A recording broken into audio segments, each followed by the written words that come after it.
Hello guys, so இந்த வீடியோவில் வந்து எப்படி டிஎஸ்சி மூலியமாக அப்ரூவல் பண்ணுறது அது பார்க்க போகிறோம். ஃபார் எக்ஸாம்பிள் நீங்கள் வந்து ஒரு ஃபார்ம் 13 ஒரு கம்பெனிலேருந்து இன்னொரு கம்பெனிக்கு ஃபண்ட் ட்ரான்ஸ்ஃபருக்கு சப்மிட் பண்ணியிருப்பீங்க. ஸோ கரண்ட் கம்பெனியோ ப்ரீவியஸ் கம்பெனியோ என்ன செலக்ட் பண்ணியிருக்கீங்களோ அவங்க வந்து அப்ரூவல் பண்ணணும். ஸோ அவங்க வந்து நெக்ஸ்ட் ப்ராசஸ் எப்படி பண்ணுவாங்க? ஸோ ஒன்ஸ் இந்த ஃபார்ம் 13 ரிசீவ் ஆனதுக்கப்புறம் அவங்க ஜஸ்ட் ஒரு தடவை ரிவ்யூ பார்த்துட்டு தே வில் அவங்க வந்து இங்கே பார்த்தீங்கன்னா click here to pending review, pending detail approval ஒரு ஸ்டாட்டிஸ்டிக் இருக்கும். ஸோ இங்கே கிளிக் பண்ணிடுவாங்க. இங்கே கிளிக் பண்ணோன்னே என்னென்ன பெண்டிங் இருக்கோ அந்த டேட்டா ஃபுல்லாக இங்கே ரிஃப்ளெக்ட் ஆகும். நீங்கள் பேங்க் கரெக்ஷனோ பேங்க் அப்டேஷனோ என்னென்ன பண்ணியிருக்கீங்க அந்த டேட்டா இங்கே வரும். ஸோ நம்மளுக்கு வந்து ஃபண்ட் ட்ரான்ஸ்ஃபர் இது அப்ரூவல் பெண்டிங்கில் இருக்குது. ஸோ இது கிளிக் பண்ணோன்னே அந்த 5 பேர் யார் யார் அப்ரூவல் பெண்டிங்க்கு வச்சுருக்காங்களோ அவங்க டேட்டா இங்கே ரிஃப்ளெக்ட் ஆகிடும். ஸோ ஒரு நம்பர்து நம்ம செலக்ட் பண்ணிவிட்டு அப்ரூவல் பண்ணுற மாதிரி இருக்கும். இப்போ இங்கே பார்த்தீங்கன்னா ஓம் பிரகாஷ் ஒருத்தவங்க வந்து அப்ரூவலுக்கு சப்மிட் பண்ணியிருக்காங்க. ஸோ இந்த ஆட் பட்டன் மட்டும் கிளிக் பண்ணிடுங்க. ஸோ ஆட் பட்டன் கிளிக் பண்ணிங்க. அதுக்கப்புறம் கீழே போனீங்கன்னா அந்த டீட்டெயில் வந்து ஓப்பனில் இருக்கும். ஸோ பிரகாஷ் வந்து ப்ரீவியஸ் கம்பெனிலேருந்து கரண்ட் கம்பெனிக்கு வந்து ஃபண்ட் ட்ரான்ஸ்ஃபர் பண்ணுறாரு. ஸோ இந்த கம்பெனிலேருந்து இந்த கம்பெனிக்கு ட்ரான்ஸ்ஃபர் பண்ணாங்க. And date of joining and date of exit. Then next வந்து 2023க்கு அப்புறமா டேரெக்டாக இங்கே. ஸோ இது மட்டும் ஒரு தடவை கரெக்டாக செக் பண்ணிடுங்க. டேட் ஆஃப் எக்ஸிட்டும் டேட் ஆஃப் ஜாயினிங்.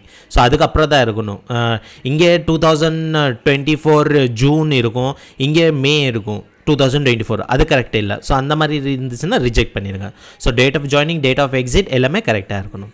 ஸோ அது பார்த்துட்டு யூசர் டிஎஸ்சி. ஸோ இன்கேஸ் உங்கள்கிட்ட டிஎஸ்சி டோக்கன் இருக்குன்னா நீங்கள் டிஎஸ்சி மூலியமாக பண்ணலாம். இல்லைன்னு இ-சைனர் வந்து உங்கள் ஆதார் கார்டை வச்சு, ஆதார் கார்டு இந்த சென்ஸ் இந்த கம்பெனியோட யார் பாஸோ மேனேஜரோ இல்லைன்னா ஆத்தரைஸ் பர்சன் யாரோ அவங்களோட ஆதார் கார்டு வச்சும் நீங்கள் பண்ணலாம். ஸோ நம்ம வந்து டிஎஸ்சி வச்சு பண்ணிடுவோம். ஸோ அது செலக்ட் பண்ணிடுங்க. அண்ட் பிஎஃப்இஎஸ்ஐ பிஎஃப் போர்ட்டலில் வந்து சம் டிஎஸ்சி வந்து இஷ்யூ நடந்துகிட்டே இருக்கும், டிஎஸ்சி டோக்கன். ஸோ நாங்கள் வந்து ஒரு ஜாக்கியர் சொல்லி ஒரு ஆப் யூஸ் பண்ணுறோம். ஸோ அந்த ஆப் மூலியமாக இது ஈஸியாக வந்து எதுவும் டிஜிட்டல் சிக்னேச்சரும் அந்த மாதிரி இஷ்யூ எதுவும் வராது. ஸோ அதை வச்சுட்டு ஈஸியாக நாங்கள் அப்ரூவல் பண்ணிக்கலாம். ஸோ இங்கே பார்த்தீங்கன்னா request successfully approved, click on okay. இன்னொரு அப்டேட் உங்களுக்கு வர்ற சண்டே 18th ஆகஸ்ட் அன்றைக்கி வந்து ஆஃப்லைன் ஈவெண்ட் கண்டக்ட் பண்ண போகிறோம். Where we will discuss about PF and ESI master class. So 4 module செப்பரேட்டாக பிரிச்சுருக்கோம். Concept clarity, PF and ESI எப்போ டிடெக்ட் பண்ணுறது, யாருக்கு அப்ளிகபிள் கிடையாது, எப்படி கேல்குலேஷன் பண்ணுறது, ஷரம் சுவிதா போர்ட்டலில் எப்படி ரெஜிஸ்ட்ரேஷன் பண்ணுறது, தென் இஎஸ்ஐ பிஎஃப் ரிட்டன் எப்படி ஃபைல் பண்ணுறது அண்ட் கம்ப்ளைன்சஸ். ஸோ இந்த 4 மாடியூல் வந்து ஆஃப்லைன் செஷன் கண்டக்ட் பண்ண போகிறோம்.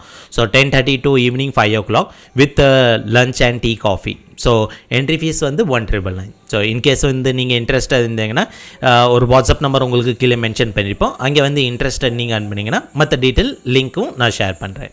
ஸோ இந்த மாதிரி நீங்களும் டிஎஸ்சி வச்சு அப்ரூவல் பண்ணிக்கலாம். ஃபார் ட்ரான்ஸ்ஃபரோ இல்லைன்னா ஏதாச்சும் கரெக்ஷன் பண்ணியிருந்தாங்கன்னா அதுக்கும் நீங்கள் இங்கேருந்து அப்ரூவல் பண்ணிக்கலாம். Hope you understand something from this video.